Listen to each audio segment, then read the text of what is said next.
Okay, so maybe you're feeling a little bit overwhelmed because I just gave you a bunch of principles talking about how to get started with your startup. So don't worry, now we're just gonna go through step by step how I just did this like 2 months ago with my new company.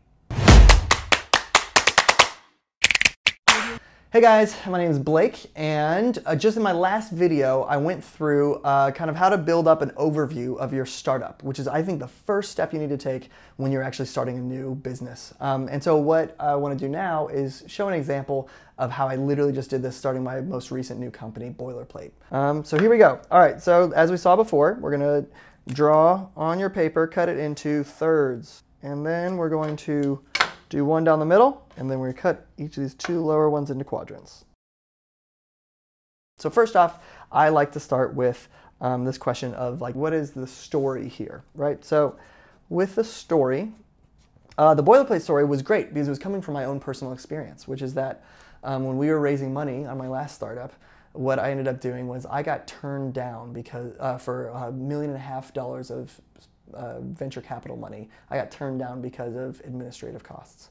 I literally got to the very end. I was pitching, 150 startups in a 6-week period, and I got down to the end. I was final meeting with a bunch of different with these partners of this VC, and they stopped the meeting after they looked at my administrative work. So my cap table and my employee agreements and stuff like that. It was it was a mess of what I had pulled together. And they said, hey, just to be clear, this is why we're not going to be writing a term sheet to you today. It was a painful story. And so for me, like that was my kind of founding story, which is I lost 1.5 million. It's like, wow, that was a really big one. I want to help other people avoid that problem. Also, in the life of my company, I spent $400,000 on legal fees.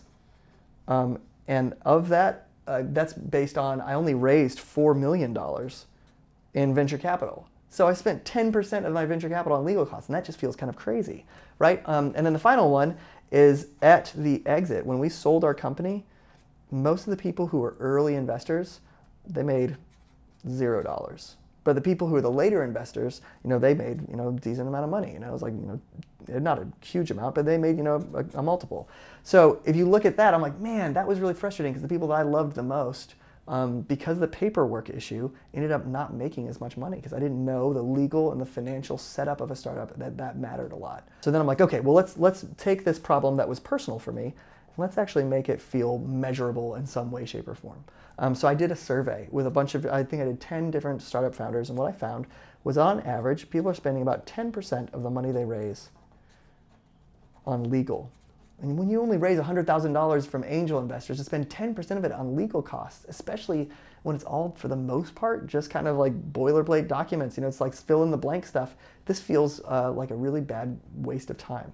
I also found that 100% of the lawyers that I talked to lose money on early startups. I was like, man, so these lawyers, even though I'm spending 10% of the money that I've raised, the lawyers are actually like often cutting their costs, like cutting their bills in half, or even just not getting paid. And they're doing that because they want to work with startups. They really do, but more at the later stage.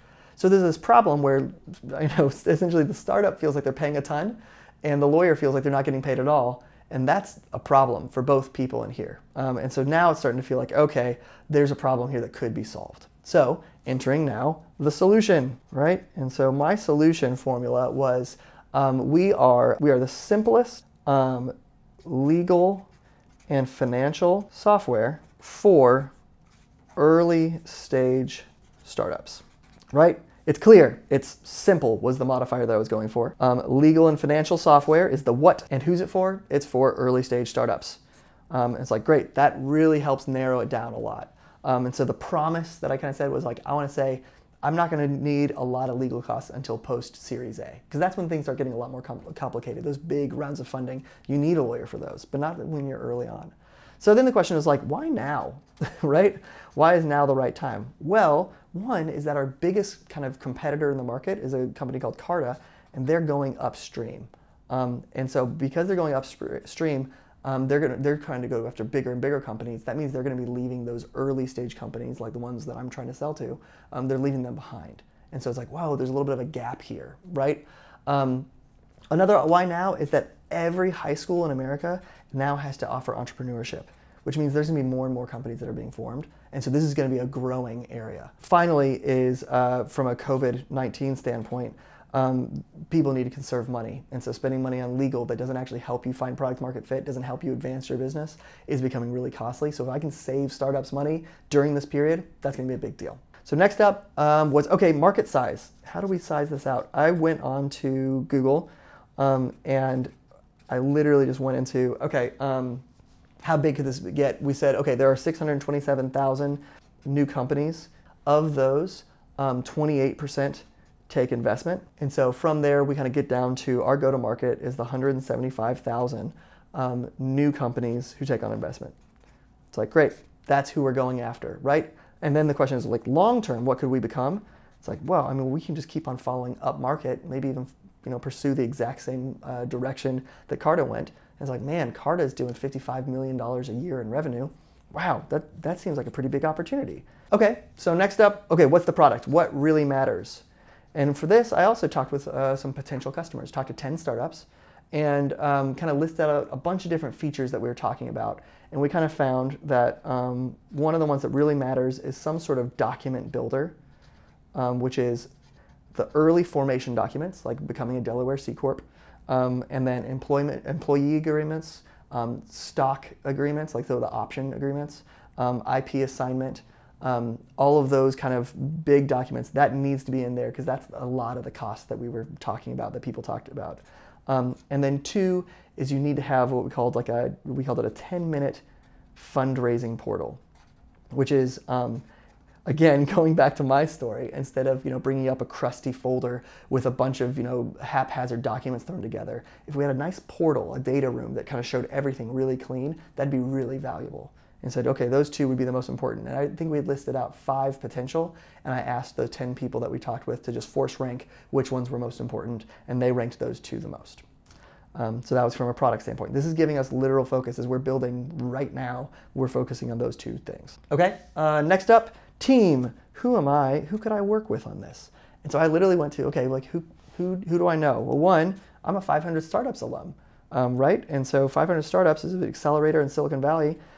So guess what? I slacked them last week and said, hey, can I walk you through this? I'd love to partner with you. And I immediately get a message back and they're like, we would love to help out. That's a big competitive advantage for us, right? Another is one of my previous investors is the head of the Angel Capital Association. So all the angel investors in the US are part of this association. That's a big deal. So it's like, man, I'm tied into that guy. When the time comes, I'm going to definitely try to get him involved in this. And then another is our lawyer, David Wilbrand. David is a Harvard grad lawyer who teaches at University of Michigan all about startup law. He was really passionate about this idea and has already kind of started exploring this. So he's, all of a sudden I'm looking at this. And then finally, I have Chris Ridenour, who's my former CTO. So I've already built a product with him before. He loved this idea. He's been a founder 4 times, so he's had to sign all these documents. So when you start to kind of play it together, it's like, man, this feels like a good team that could start to work together. I didn't start with this list. I had to kind of brainstorm it as I was filling it out. Next up is the business model. And so what I like to use for a business model is how can I be 10 times cheaper than anybody else, right? And so I looked at, okay, the average person's spending 10% of the money that they raise. In the first 2 years, that averages around like $150,000. So it's like, great, could we do this for 10% of that would be $15,000.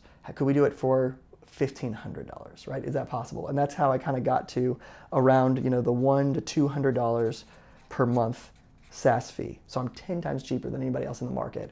And then we kind of talked about, okay, would we do maybe some sort of freemium? And what are the things that you can already find online for free? Offer that for free here as well, and then kind of build out into that.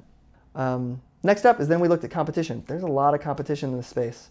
And so we literally went through, and what I found was well, a couple different ones. There's a lot of formation companies out there like Stripe Atlas and Gust and Clerky, and they are all kind of doing formation, but what I noticed is they weren't doing the later stuff around fundraising.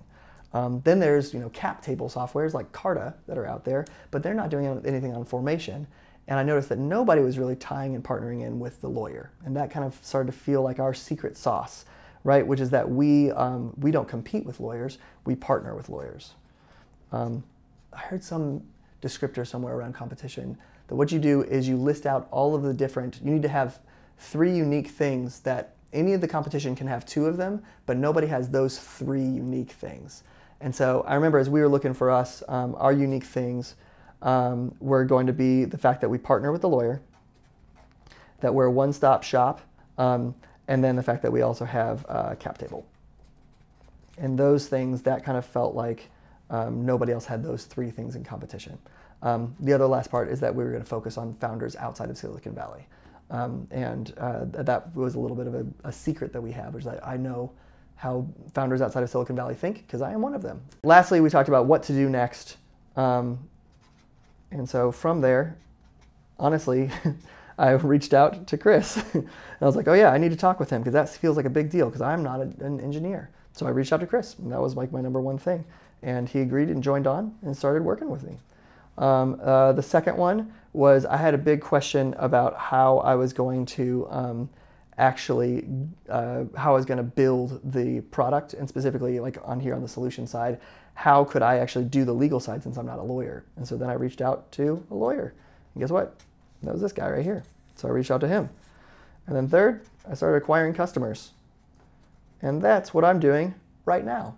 And I'm talking to you, I'm trying to make videos that are helpful to people, and also I'm promoting my new startup called Boilerplate.legal. And so hopefully people hear about this idea and they're like, man, I would love to sign up for that. And so those were kind of my big 3 priorities, and that's what we've been doing for the past 6 weeks. So that's kind of an example of how we went through this with my company.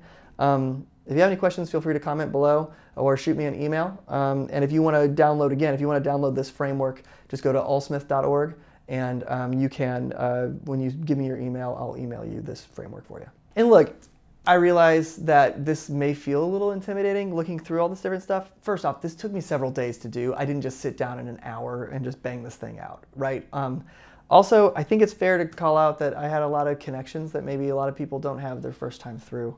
And you just have to do the best you can with what you have. I didn't have those connections 7 years ago when I started my startup, and we still kind of powered through. And so maybe this will take you a month or two months, but it still is a helpful exercise to go through, and I wouldn't want you to feel disappointed if it feels like overwhelming or something like that. But you just have to kind of look at what resources you have, in your immediate circles right now and work with what you've got. And I think that's pretty much the exercise for most of us founders, right? Is that we have to start with what we got and trade it up and keep on trading up and up. And I'm trying to do the same thing. Hope you found this helpful, and subscribe if you want to get more videos like this. Thanks.